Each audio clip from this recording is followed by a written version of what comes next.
In recent days, as tensions between the United States and Iran have escalated into one of the most serious conflicts in decades, statements from both sides have painted very different pictures of what might happen next.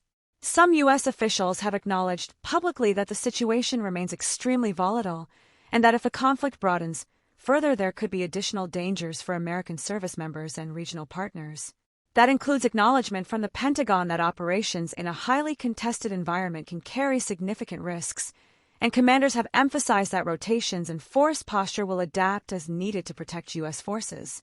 At the same time, President Donald Trump has discussed his goals for the overall campaign, suggesting that the United States wants to reshape the strategic balance in the Middle East in a way similar to past U.S. policies used in other regions, and has described his approach in broad terms, though specific timelines and outcomes remain uncertain on the ground. In interviews, President Trump also claimed that some Iranian leaders had expressed willingness to engage in dialogue with U.S. officials. He framed this as progress, saying that talks could be productive, including potentially discussions with senior Iranian figures who were involved in earlier negotiations under different circumstances. However, Iranian authorities have publicly rejected those reports. Ali Larijani, Iran's top security official and head of its Supreme National Security Council, took to social media to firmly state that Tehran will not negotiate with the United States at this time. Larijani dismissed media reports of renewed talks as inaccurate and accused the Trump administration of exacerbating instability in the region.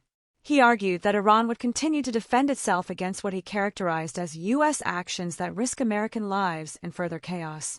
Larijani's remarks reflect a broader Iranian position that direct negotiations with Washington are off the table, especially while military operations are ongoing and tensions remain high. This contrasts to messaging, with U.S. officials suggesting diplomatic openings while Iranian leadership explicitly denies any negotiation, underscores the deep mistrust on both sides and the uncertainty surrounding the conflict's future direction. Iranian officials, including Ali Larijani, have emphasized that their nation is acting in self-defense and did not initiate the current conflict. Larijani's statements reinforce Tehran's position that U.S. and Israeli actions prompted the military escalation. Amid these tensions, a U.S. Air Force F-15E Strike Eagle crashed over Kuwait in what appears to have been a friendly fire incident. Both the pilot and the weapons systems officer reportedly survived and were recovered by local authorities. Footage from the scene shows the aircraft descending rapidly, though no fatalities have been confirmed. Meanwhile, Iran has continued retaliatory strikes across the region, targeting multiple locations including Dubai, Doha, Manama, and Israel.